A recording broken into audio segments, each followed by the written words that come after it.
because intellect does not have anything to do with motivation. You can logically know that you should get out of bed at 7 a.m. every morning, exercise for an hour, eat a bowl of oatmeal, and then do intermittent fasting for the next 16 hours. Like, you can intellectually know that. So if we think about what EQ is, it is the ability to recognize and become aware of what your internal emotional state is, to be able to communicate that internal emotional state, to be able to regulate that internal emotional state, and most importantly, to not let that internal emotional state impact your behavior. So Tech Teller and our mods and our community folks have put together yet another epic community event. And I really, really, really like this one. So this one is called Right in the Feels. And so for the next 6 weeks, what we're going to be doing is learning about and talking about emotions. So it's our belief that the mechanism of change that we create in this community is actually through EQ, or emotional quotient. So many years ago, someone realized that there's a general intellectual or analytical capability, which IQ, which sort of governs your ability to like problem solve stuff. And so we did a bunch of studying on IQ, which is essentially our reasoning capabilities, our analytical capabilities.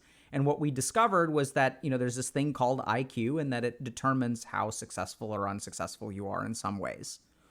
Because oftentimes people with IQ run into problems, and we'll get into that in a second.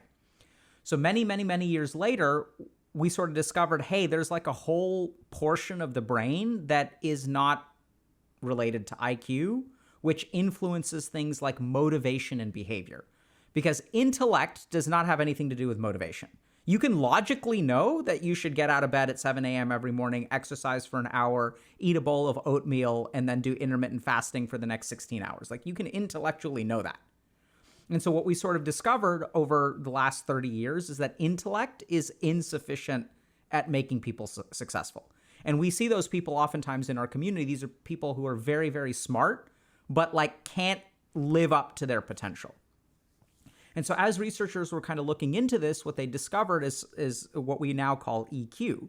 So if we think about what EQ is, it is the ability to recognize and become aware of what your internal emotional state is, to be able to communicate that internal emotional state, to be able to regulate that internal emotional state, and most importantly, to not let that internal emotional state impact your behavior. So what we tend to see when people are emotionally numb, so we'll use terms like alexithymia or things like that. There's also neuroscience research on addiction that shows that people who are vulnerable to addiction are more unaware of their internal emotional state. So a good example of this is when I work with patients, they'll say, yeah, everything was going great for a year, and then I don't know what happened, I relapsed. And the more that I work with people like that, and the more that we talk about it, what we discover is that there was stressor after stressor after stressor. It wasn't actually RNG. It was there's stuff piling up that the person was unaware of. And so as we become unaware of our emotions, they start to bleed into other parts of our life. So they can manifest as like all kinds of different things. Like they can manifest as jealousy, but we don't even realize it, right? We're kind of like, yeah, I don't want to go there. Why? I don't know. It's just not for me. So we use a lot of this vague language that actually like controls our life. Yeah, I'm just not a gym person. Yeah, like that's just not for me. So we'll like use all this vague language, but it's actually emotional unawareness. And what we've actually discovered is that by gaining awareness of our emotions, then we start to get to regulate them, right? And so what happened with me, I was completely emotionally unaware. And so I would wake up every day and I would be like, yeah, I don't feel like going to class. Let me start playing video games. And I'd play video games for 14 hours, 16 hours, and then I'd pass out. And like, I didn't realize that I was avoiding, I was afraid, I was ashamed, and that all of these emotions are controlling my life. Not only was I not aware of them, I didn't know how to regulate them, and I certainly couldn't keep them from controlling me. So those are the different EQ domains that have kind of been discovered and that we sort of work on. We also measure outcomes in our coaching program, for example, in terms of EQ. And so over the next 6 weeks, what we're going to try to do is just equip y'all with like information and knowledge and understanding of emotions. Now, this is a community-driven event, which means that it's not just streams and like Dr. K lecturing about stuff. There's going to be that too. So we've got a lot of really good emotional topics, like talking about emotional availability in relationships and things like that, but also like really fundamental stuff like why do we have emotions? But the really cool thing is that listening to lectures about emotions doesn't necessarily boost your EQ. What we're hoping for is that there's a bunch of stuff that we're going to do on our Discord and things that y'all can get involved in a community kind of way. So I'm going to just share some of that stuff with you right now, okay? So there's what we're going to ask people to do is to like do different things like track your emotions, write journal entries, reflect on your emotions, engage in empathy building exercises, and do emotional regulation techniques. So we're going to target like all of that stuff in a very hands-on kind of way. Y'all can log on to feels.healthygamer.gg to participate. Journal entries, by the way, are completely anonymous. And then each week, also on the Discord, we're going to have an Ask a Coach event about particular emotions. So each week, we're going to cover emotions like shame, fear, anger, sadness, boredom, and happiness. So we're not going to cover all of them each week, but once a week, we're going to go through different emotions. And if y'all have questions and kind of want to explore that in a more interactive way, there's Ask a Coach. And then we've also got a couple of cool exercises. So there's Reflection Corner, where you get shown a previous journal entry and then you reflect on it. So like this is where we don't really get taught this stuff, right? But you can write a journal entry and then reflecting on your journal entry is actually where the money is. It's kind of like if I want to get better at a video game, I can grind 20 hours, but it's probably better for me to climb if I play 10 hours and then watch my replays for 10 hours, right? That's when I actually get to see my mistakes and learn and grow. So we've got that going on. There's also empathy labs, which I think sounds very, very cool.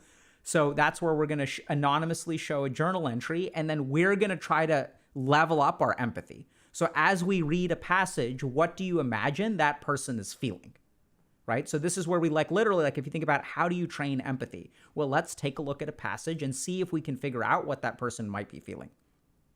And then we're also going to teach y'all practical techniques like meditations and other kinds of emotional regulation techniques. So I'm super, super excited about this because I think that the more that we're growing, the more we're able to do more stuff. So it's cool that we've got coaching. That's for people who are really willing to make a commitment of time and energy to make a significant change over their life over like, let's say a 12-week span. That's kind of like for people who are very, very interested and motivated to make change. Then we've got people who log into stream or watch stream or watch YouTube or whatever, participate in some way. And it's not like those people aren't interested in making a change too. And we've absolutely got something for people who are like, I want to learn stuff. I want to grow. I want to improve, but I've got a 45-minute drive each way to work. And like, that's the time the amount of time that I'm willing to devote. Totally fine. We're here for you. What we're discovering is that there's something in the middle, which is, okay, I'm not sure that coaching is for me, but I want more than just to listen. I want to start to like be able to change. I want to start journaling. I want to start reflecting. I want to start acquiring some skills. And for that group, that's really where I think these community events are really powerful. Our Touchgrass event, for example, was really fantastic because it was all focused on getting y'all to go out and actually build something in your lives, right? So go out and meditate, go out and pick a piece of fresh fruit, go for a walk, go hiking, go look at nature, go and do the things that we say you should do. And now we're going to really start with emotions. So we're going to dive over the next 6 weeks. I encourage all y'all to kind of tune in for all of this stuff. Both the lectures that we do on stream, the events that we have on Discord, and participate in your own way. And my hope is that at the end of the 6 weeks, we'll have seen a significant portion of our community have more emotional awareness, more emotional regulation, and more control over their lives because their emotions are no longer controlling them. That's really the goal. And the question is, can we actually make a significant statistical impact? Oh, a 10% change is astronomical. So Wise Guy 315, great point. 10% change is astronomical. So I want y'all to think about this. So EQ is more like IQ, right? A 10% change in your IQ is unheard of. Like, things don't boost your IQ by that much. That's what's really interesting about it. So you don't even need, even a 10% improvement is a huge outcome, right? So you can think about, like, there's some situations where a 10% improvement is huge. So if I were to say, hey, this is going to increase your lifespan by 10%, that is wild. So y'all have to remember that when it comes to scientific measurement, some things, 10% seems small, but is actually gigantic. Like a 10% improvement in your income could be transformative. So with this EQ stuff, what we tend to see is that the other thing that's really interesting is that small improvements appear to be correlated with large changes in external life. So even a 5% improvement in EQ, for example, or like 5 to 10% improvement in EQ is correlated with a 50+% or anywhere between 40 and 60% improvement in confidence in living your life. Is that wild? Like, that's sort of an amalgamation of statistics and stuff that I've read. So what's really interesting is a small bump in EQ can be correlated with large changes in other domains.